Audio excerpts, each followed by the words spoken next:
Good evening. आज क्या पढ़ना है बाबू? केमिस्ट्री। हम लोग कार्बन एंड कंपाउंड पढ़ रहे थे। सैचुरेटेड और अनसैचुरेटेड हाइड्रोकार्बन्स के बारे में स्टडी कर चुके थे। अब हम लोगों को स्टडी करना है, आज की क्लास में जो हमको डिस्कस करना है वो है cycloalkenes and aromatic compounds. Okay, शुरू करें। Cyclic hydrocarbons. देखो, साइक्लिक हाइड्रोकार्बन्स भी टू टाइप्स के होंगे। साइक्लिक हाइड्रोकार्बन्स भी टू टाइप के होते हैं। पहला सेचुरेटेड साइक्लिक हाइड्रोकार्बन्स,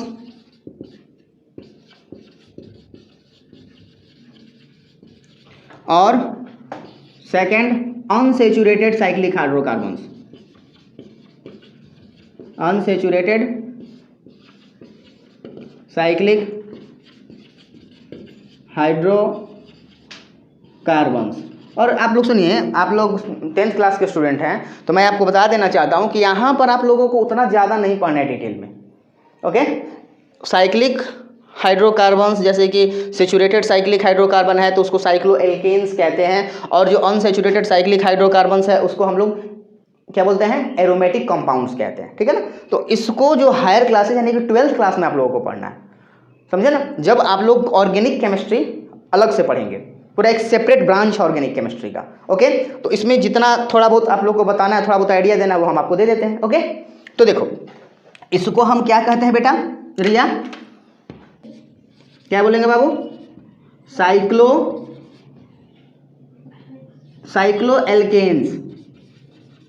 साइक्लोएल्केन्स, और इसको बोलेंगे एरोमेटिक। क्या बोलेंगे बाबू? Aromatic compounds. देखो, 10th क्लास में जो पढ़ना है आप लोगों को साइक्लोएल्केन्स में, वो साइक्लोहेक्सेन के बारे में बताया गया है ना? तो चलो साइक्लोहेक्सेन देखते हैं कैसा होगा। साइक्लोहेक्सेन, हेक्सेन का मतलब क्या होता है? हेक्सेन का मतलब समझते हो ना? हेप्टागन में कितने वर्टेक्स होंगे? अच्छा, हेप्टागन में 7 होंगे। हेक्सागन है ना? हेक्सागन। आप में साइक्लोहेक्सेन बताना है ना? तो साइक्लोहेक्सेन में क्या होंगे? 6 कार्बन्स होंगे। ओके, ऐसे होंगे। फिर यहाँ, और चूंकि हेक्सेन बनाना है ना, तो देखो हेक्सेन कहने का मतलब क्या है? जितने जहाँ वर्टेक्स हैं हेक्सेन के, ये क्या बोलते हैं कि हेक्सागन के जहाँ वर्टेक्स होंगे वहाँ हम कार्बन बैठाएंगे। यहाँ पर 2 हाइड्रोजन जुड़ेगा, यहाँ पर भी 2 हाइड्रोजन जुड़ेगा, यहाँ पर भी 2 हाइड्रोजन जुड़ेगा, और यहाँ पर भी 2 हाइड्रोजन जुड़ेगा, यहाँ पर भी 2 हाइड्रोजन जुड़ेगा। तो आप देखो 6 कार्बन और 12 हाइड्रोजन, यानी कि कार्बन का जो नंबर है उससे 2 गुना ज़्यादा नंबर हाइड्रोजन का है। तो हम जनरल फॉर्मूला इसका क्या लिख सकते हैं बाबू? CnH2n। अच्छा, लास्ट क्लास में मैंने आप लोगों को डॉट स्ट्रक्चर बताया था बनाने के लिए। आप और रिया डॉट स्ट्रक्चर बनाइए, वहाँ आ जाइए।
हाँ, very good. Can you explain? Yes sir. Okay, explain करो। हाइड्रोजन को स्टेबल होने के लिए एक इलेक्ट्रॉन चाहिए। बिल्कुल। वो कार्बन से शेयर करेगा। बिल्कुल सही। फिर कार्बन को स्टेबल होने के लिए हाँ, एक इलेक्ट्रॉन चाहिए। हाँ, तो वो 1 या 8? 8। 8, वेरी गुड। तो वो दो इलेक्ट्रॉन्स हाइड्रोजन से लेगा और कौन कौन से हाइड्रोजन से? आप किस कार्बन की बात कर रही हैं? उसमें तो बहुत सारे कार्बन्स हैं, आपने किस कार्बन को इंडिकेट किया है? ओके ठीक है, बताइए। तो ये कार्बन ये दोनों हाइड्रोजन से एक इलेक्ट्रॉन लेगा, बिल्कुल ठीक, स्टेट फुलफिल करने के लिए। हाँ ठीक है। फिर इधर से एक कार्बन इससे लेगा, एक इलेक्ट्रॉन इस कार्बन से लेगा और एक इलेक्ट्रॉन इस कार्बन से। हाँ, तो ये ऑक्टेट कंप्लीट हो जाए। तो ऐसे हम लोगों ने किया तो देखा कि ये कंप्लीट हुआ यहाँ पे। हाँ ठीक है, ऐसे कंप्लीट होगा, वेरी गुड वेरी गुड, ठीक है। सारे हाइड्रोजन एंड कार्बन इसी फॉर्म में एक स्टेबल होंगे और एक दूसरे के साथ इलेक्ट्रॉन शेयर करके स्टेबल होंगे, और इसका स्ट्रक्चर कुछ ऐसा होगा।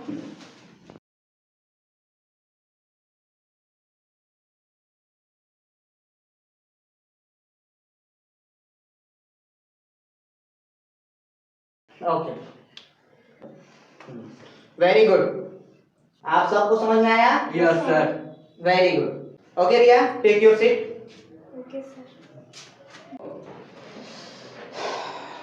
अच्छा लगा ये जान करके कि आप लोग हर क्लास को रिवीजन कर रहे हैं। ओके, तो चलो अब जो है, तो यहाँ देखो बाबू, इस तरह से ये क्या है? साइक्लोहेक्सेन, साइक्लोपेंटेन भी हो सकता है। साइक्लोपेंटेन कैसा होगा बेटा? देखो तो साइक्लोपेंटेन कैसा होगा?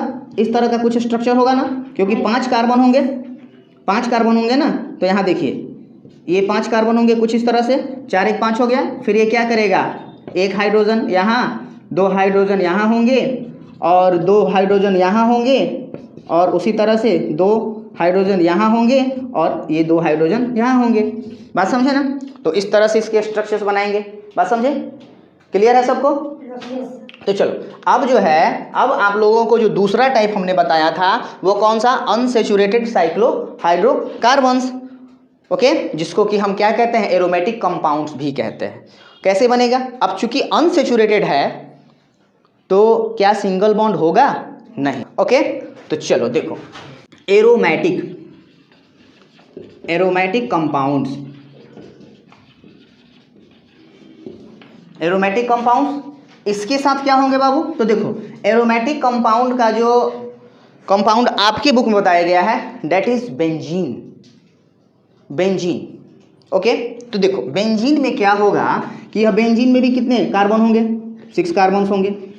ओके, कितने कार्बन्स होंगे बाबू? 6 कार्बन्स होंगे। ये 6 कार्बन्स हो गए। तो देखो ये जो है, यहाँ डबल बॉन्ड, फिर यहाँ एक डबल बॉन्ड और यहाँ एक डबल बॉन्ड होगा। बात समझे? और ये जो है आप देखिए, यहाँ पर तो कितने इसके 3 बॉन्ड सेटिस्फाई हो गए। तो यहाँ पर क्या होगा? एक हाइड्रोजन यहाँ, उसी तरह से एक हाइड्रोजन यहाँ, एक हाइड्रोजन यहाँ। देखिए ना, 2 एक 3 और एक 4 बॉन्ड बन गए। 4 बॉन्ड कहने का मतलब क्या? 4 इलेक्ट्रॉन्स का शेयरिंग। एक बॉन्ड क्या रिप्रेजेंट करता है? Sharing of 1 electron. जैसे कि यहाँ पर रिया ने बनाया 1 इलेक्ट्रॉन, तो ये कैसे बनता? देखो यहाँ पर इसने बनाया, जैसे कि इसको, इस एटम को, यहाँ साफ हो गया है, तो जैसे इस एटम को हिलो, तो यहाँ पर एक इलेक्ट्रॉन का शेयरिंग हुआ तो एक बॉन्ड बना, सिंगल बॉन्ड, है ना। फिर यहाँ पर शेयरिंग हुआ तो यहाँ पर एक बना, और यहाँ पर देखो, यहाँ पर भी एक इलेक्ट्रॉन का शेयरिंग हुआ है, तो फिर यहाँ और यहाँ बना ना। उसी तरह से तो एक सिंगल बॉन्ड बताता है कि हमारा शेयरिंग 2 इलेक्ट्रॉन का हुआ है, ठीक है ना। एक सिंगल बॉन्ड मतलब शेयरिंग ऑफ इलेक्ट्रॉन्स 2। तो देखो, तो यहाँ पर कितना समझे? तो यहाँ पर देखो 2, तो यहाँ पर कितना हुआ? 4 इलेक्ट्रॉन्स ना, 4 2 6 2 8, इसका ऑक्टेट कंप्लीट। सिंगल बॉन्ड है तो यहाँ पर देखो, यहाँ सिंगल बॉन्ड है तो 2 इलेक्ट्रॉन, यानी कि एक हाइड्रोजन तो एक कार्बन का, इसका ड्यूएट कंप्लीट, है ना। तो इस तरह से अब देखो कि आपके मन में ये क्वेश्चन आ रहा है, सर ये बॉन्डवा आप यहाँ पर कहला बनाया है, बॉन्डवा यहाँ ही बना सकते हैं ना। देखो बताते हैं, इसका स्ट्रक्चर 2 पॉसिबल स्ट्रक्चर्स होते हैं। एक तो ऐसे हो गए, और दूसरा क्या? कार्बन। दूसरा स्ट्रक्चर क्या? कार्बन, फिर यहाँ पर लिखो कार्बन, फिर कार्बन, फिर यहाँ कार्बन, और फिर यहाँ पर कार्बन। हो गया? हुआ ना। तो देखो यहाँ पर डबल बॉन्ड लिए थे ना, तो क्या यहाँ डबल बॉन्ड ले लेंगे, यहाँ डबल बॉन्ड ले लेंगे, और यहाँ डबल बॉन्ड लेंगे, तो हमारा ये स्ट्रक्चर गलत हो जाएगा। होगा ना, देखिए ना, फिर भी तो आपका एक हाइड्रोजन यहाँ से शेयर होगा, एक यहाँ से, एक यहाँ से, एक यहाँ से, एक यहाँ से और एक यहाँ से। अभी भी तो हमारा मतलब कि फुलफिल कर रहा है ना कंडीशन को। अगर हम 2 बॉन्ड एक साथ दे देंगे, ये 2 बॉन्ड एक साथ दे देंगे तो हमारा बल्कि हो जाएगा, समझे ना, इलेक्ट्रॉन डेंसिटी बढ़ जाएगा, बात समझे। अगर हम यहाँ पर डबल बॉन्ड दे देते हैं तो हमारा टेट्रा वैलेंसी गड़बड़ा जाएगा, समझे ना। तो इसलिए हम ऐसा करेंगे, तो देखो एक स्ट्रक्चर, पॉसिबल स्ट्रक्चर बेंजीन का ये है और दूसरा ये, हम किसका स्ट्रक्चर बना रहे हैं बाबू, बेंजीन, बेंजीन, बात समझे ना। तो देखिए इसका एक हाइब्रिड स्ट्रक्चर, जब 12th क्लास में आप लोग जाएंगे तो बेंजीन का एक हाइब्रिड स्ट्रक्चर आपको पढ़ना होगा, उसमें बताया कि ये भी सही है और ये भी सही है, ठीक है ना। तो इन दोनों को मिला जुला करके एक स्ट्रक्चर बनाएंगे जो इन दोनों को रिप्रेजेंट करेगा और that structure will be called hybrid structure of benzene. आगे आप पढ़ेंगे कि इसी को हम लोग ऐसे भी लिखते हैं, ये हेक्सागन बना लिए और हेक्सागन का जितना भी कॉर्नर है वो कार्बन को रिप्रेजेंट करेगा। किसको रिप्रेजेंट करेगा बाबू, कार्बन को। और ये जो है, ये वाला स्ट्रक्चर जो यहाँ बना हुआ है, यहाँ है, यहाँ है और यहाँ है, तो ये जो हुआ ये भी आपका बेंजीन का ही स्ट्रक्चर कहलाएगा, समझे। यहाँ कार्बन, यहाँ कार्बन, यहाँ कार्बन, यहाँ कार्बन, यहाँ कार्बन और यहाँ कार्बन। और जो कार्बन है उसके साथ अब देखो यहाँ पर बॉन्ड बनाने के लिए कितना, 4 सिंगल बॉन्ड होना, मतलब कि 2 डबल बॉन्ड है तो 2 डबल बॉन्ड और 2 सिंगल बॉन्ड होना चाहिए। तो जहाँ जहाँ कार्बन जुड़ेगा वहाँ वहाँ एक एक हाइड्रोजन भी होगा, ये आपको आगे में पढ़ना है। और इसके लिए जो स्ट्रक्चर इस तरह का बनेगा वो क्या बनेगा बाबू, वो स्ट्रक्चर कुछ ऐसा बनेगा। देखो तो इसमें बॉन्ड कहाँ बना, यहाँ ना, तो यहाँ, यहाँ और यहाँ, ये भी बेंजीन का बॉन्ड, ये भी बेंजीन कहलाएगा और ये भी बेंजीन कहलाएगा। अब इन दोनों को मिलाकर के हाइब्रिड स्ट्रक्चर जो हम देते हैं वो कुछ इस तरह से देते हैं। देखिए केमिस्ट्री में अगर आप एक लाइन भी खींच देते हैं ना तो ये भी एक कंपाउंड को रिप्रेजेंट करता है। पता है ये कौन सा कंपाउंड है, नहीं पता है ना, C2H6 इथेन, ठीक है। क्योंकि देखो ये सिंगल बॉन्ड हो गया तो यहाँ पॉइंट्स पर जो होंगे वहाँ पर कार्बन, जो एंड होंगे, जहाँ पर एंड होगा वो कार्बन रिप्रेजेंट करेगा, जहाँ कॉर्नर बनेगा वहाँ कार्बन रिप्रेजेंट करेगा। तो बाबू देखो यहाँ पर अगर हमने कार्बन को लिख दिया, यहाँ कार्बन लिख दिया तो कार्बन कार्बन में सिंगल बॉन्ड हो गया ना। तो जब सिंगल बॉन्ड हो गया तो 3 को हाइड्रोजन सेटिस्फाई करेगा। तो इस लाइन का मतलब क्या हुआ बाबा, this line means what, ethane, C2H6, समझे। तो उसी तरह से ये कॉर्नर हमने क्या बताया, लाइन बन जाए तब भी लाइन का 2 एंड होगा वो भी कार्बन बताएगा, और अगर कहीं पर कॉर्नर बनता है वो भी कार्बन को बताएगा। तो ये क्या कार्बन हुआ ना। अब देखो इस स्ट्रक्चर, चलो इसको, इस स्ट्रक्चर को यहाँ बना देते हैं। हमने एक स्ट्रक्चर कुछ इस तरह से बनाया था अभी थोड़ा देर पहले, वो क्या था बाबू, देखो तो ये किसका था, ये इसका वाला था, इसका वाला यहाँ बना देते हैं, देखो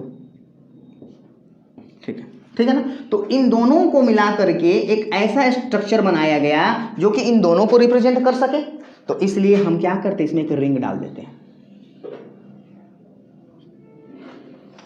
अभी देखो फैन जो है सीलिंग में लगा हुआ, उसके अब ब्लेड्स अलग अलग दिख रहे हैं, लेकिन जब फैन चलता है तो क्या ब्लेड्स अलग अलग दिखते हैं, सारी गोल गोल दिखते हैं कि नहीं दिखते हैं। ऐसा लगता है जो डिस्क है एक सर्कल में कुछ मूव कर रहा है। उसी तरह से ये जो होता है ना, अब देखो कभी क्या होगा कि ये बॉन्ड यहाँ दिखेगा, कभी यहाँ, कभी यहाँ, कभी यहाँ, कभी यहाँ, कभी यहाँ, ठीक है। तो उसके लिए एक हाइब्रिड स्ट्रक्चर दिया गया जो कि इस रिंग को बना दिया, इस रिंग के द्वारा रिप्रेजेंट किया गया। तो ये जो कहलाएगा बेंजीन का हाइब्रिड स्ट्रक्चर कहलाएगा।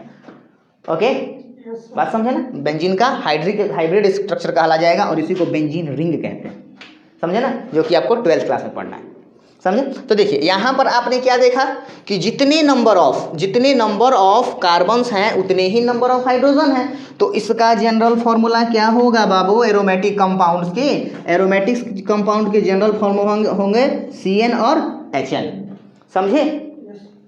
तो चलो ये सबको क्लियर है, सबको, यस सर, वेरी गुड। अब जो हमें आगे पढ़ना है that is nomenclature, IUPAC name. IUPAC का मतलब कौन कौन बताएगा, इसीलिए बोलते हैं बुक पढ़ो, सब जाहिल गंवार हो गया सब। कितना बार बोले हैं तुम लोगों को, किताब पढ़ने का गंदा वाला आदत डालो। सुनो अच्छी, हमने ऐसा क्यों बोला किताब पढ़ना गंदा आदत है, गुड हैबिट है ना। लेकिन हमने सुगंध आदत क्यों बोला? क्योंकि याद रखो, बैड हैबिट जल्दी नहीं छूटता है, इसलिए बार बार कहते हैं बुक पढ़ने का बैड हैबिट पालो। अच्छा आदत पालोगे तो छूट जाएगा, इसलिए बुरा आदत डालो बुक पढ़ने का। मम्मी रोज दूध देती है पीने के लिए, mummy I hate the taste of milk, ठीक है ना। लेकिन वही तुम्हारा दोस्त थोड़ा सा इथाइल अल्कोहल पिला दे, अगले बार छूटेगा आदत? नहीं। अच्छा, और देखो उसको बोला नहीं छूटेगा, देख लो अभी से प्लानिंग में है। तो देखो बेटा, हाँ, तो इसलिए हमने बताया था। और याद रखो बुक पढ़ना है, बुक रीडिंग करना है। तो देखो IUPAC का फुल फॉर्म क्या होता है, कौन बताएगा? देखो आपके बुक में लिखा होगा, सुनो, international union of pure and applied chemistry, पढ़ी है। International union of pure and applied chemistry, जिसको कि कब बनाया गया? 1958 में। ओके, ताकि हर कोई एक जैसा नोमेनक्लेचर करे ना। देखो नोमेनक्लेचर का मतलब होता है नामाकरण। और मैंने पिछले क्लास में आप लोगों को बताया था ना, methane, ethane, propane, butane, hexane, heptane, तो बन जाएगा। उसके बाद हमने ये क्या किया था कि आपको वो भी बता दिया था, डॉट स्ट्रक्चर भी सबके बता दिए थे, एल्केन्स के, एल्कीन्स के, एल्काइंस के और एल्काइल्स के, सबके बता दिए थे। अब हम चलते हैं नोमेनक्लेचर की तरफ। और नोमेनक्लेचर हम कैसे करेंगे बाबू? IUPAC के अकॉर्डिंग। IUPAC नेम हम लिखेंगे। तो देखो स्ट्रेट चेन का नोमेनक्लेचर तो हमने आपको बता दिया था। स्ट्रेट चेन में क्या था? स्ट्रेट चेन कुछ इस तरह का था। इसमें हमने आपको एल्कीन का ही बता दिया था, एल्कीन्स का ही बता दिया था, एल्काइंस का ही बता दिया था ना। तो उसमें तो कोई दिक्कत नहीं है। अब आता है कि जब ब्रांच्ड हो, हमने बताया था ना, कार्बन के कंपाउंड ज़्यादा होने के पीछे कारण है कि वह जो है कैटेनेशन को शो करता है। कैटेनेशन मतलब कार्बन कार्बन से जुड़ करके स्ट्रेट चेन बनाएगा, ब्रांच चेन बनाएगा और कैसा बनाएगा बुआ? और साइक्लिक कंपाउंड भी बनाएगा, बताया था ना हमने। तो अब देखो स्ट्रेट चेन का नोमेनक्लेचर तो आप जानते हैं ना। अगर ब्रांच, तो ये ब्रांच क्या होता है इसको समझना है। तो चलो ब्रांच, तो ब्रांच में मान लो यहाँ पर भी एक लगा हुआ है। तो सबसे पहले देखो इसको कैसे हम लिखेंगे। इसका मतलब तो यही होता है ना बाबू, इसका मतलब तो आपको यही है, ये हाइड्रोजन से सेटिस्फाई होगा, ये भी हाइड्रोजन से सेटिस्फाई होगा और ये भी जो है बुआ हाइड्रोजन से सेटिस्फाई होगा। यानी कि इस चीज़ को क्या हम कुछ ऐसा लिख सकते हैं, CH3CH और यहाँ पर क्या लिखेंगे, CH3, यहाँ पर लिखेंगे CH2 और फिर यहाँ पर क्या लिखेंगे बेटा? CH3। तो यहाँ पर एक ब्रांच आया ना। और हमने आपको क्या बताया था कि अगर यहाँ पर अगर हाइड्रोजन, इसको भूल जाओ, यहाँ पर अगर हाइड्रोजन होता तो ये मेथेन कहलाता। अब ये एक हाइड्रोजन यहाँ से रिप्लेस हो चुका है, तो ये कौन सा? मिथाइल ग्रुप होगा। बताया था ना कि एल्केन में से अगर एक हाइड्रोजन हम हटा देते हैं तो वो एल्काइल बन जाता है। तो यहाँ पर एक कार्बन है तो मिथाइल, अगर 2 होता तो क्या होता? इथाइल। ब्रांच जो अलग जुड़ा हुआ है इसको बोलते हैं कॉन्स्टिट्यूएंट भी कहते हैं। तो देखो, तो अब इसका नेमिंग करते समय जो हम स्ट्रेट चेन में देख रहे हैं ना, उसका पेरेंट, वो उस कार्बन का पेरेंट नेम वही होगा। तो देखो 1 2 3 4, यानी कि 4 कार्बन है तो ब्यूटेन होगा। बात समझे ना। और यहाँ पर ये जो जुड़ा हुआ है तो इसका हम पोजीशन और नाम लिखेंगे। जैसे हम इसका नेमिंग करते समय ये भी ध्यान रखेंगे कि देखो हम काउंटिंग इधर से भी कर सकते थे और काउंटिंग हम इधर से भी कर सकते थे। तो काउंटिंग करते समय हम ध्यान रखेंगे ब्रांच शॉर्टेस्ट पोजीशन पर आए तो क्या बाबू, इधर से 1 2 3 करेंगे तो तीसरे पोजीशन पर चला गया ना बाबू। यहाँ पर 1 2 3 4 यानी कि दूसरे पोजीशन पर। आपको समझ में आ रहा गोविंद? आपको बेटा रिया? तो देखो, तो इसका नोमेनक्लेचर, इसका नेमिंग हम पहले करेंगे, इसका नंबरिंग करेंगे। तो यहाँ पर क्या 1 2 3 और ये 4 हुआ ना। तो देखो अब यहाँ पर 2 पर क्या जुड़ा हुआ है? मिथाइल। तो इसलिए हम नेम करते समय सबसे पहले इस ब्रांच का नाम लिखेंगे विथ पोजीशन। यानी कि हम क्या लिखेंगे बाबू? 2 मिथाइल। क्या लिखेंगे? 2 मिथाइल। और क्या है यहाँ पर बुआ? 4 को कार्बन है ना, 1 2 3 4 है ना, 4 तक बढ़ा है ना। तो क्या होगा? ब्यूटेन। क्या होगा बुआ? ब्यूटेन। अच्छा, ये तो हो गया, समझे। अगर मान लेते हैं ये दूसरे पोजीशन पर यहाँ पर हाइड्रोजन नहीं है और यहाँ पर जो है एक और मिथाइल ग्रुप जुड़ा हुआ है, ठीक है ना, तो भी क्या होगा? इधर से काउंटिंग नहीं, काउंटिंग किधर से होगा? इधर से। ये दूसरे पोजीशन पर है, ये बुआ दूसरे पोजीशन पर है। तो अब इसका नाम क्या हो जाएगा? तो देखो अब इसका नाम जो होगा वो क्या होगा, 2,2 डाईमिथाइल, 2,2 डाईमिथाइल ब्यूटेन। समझे?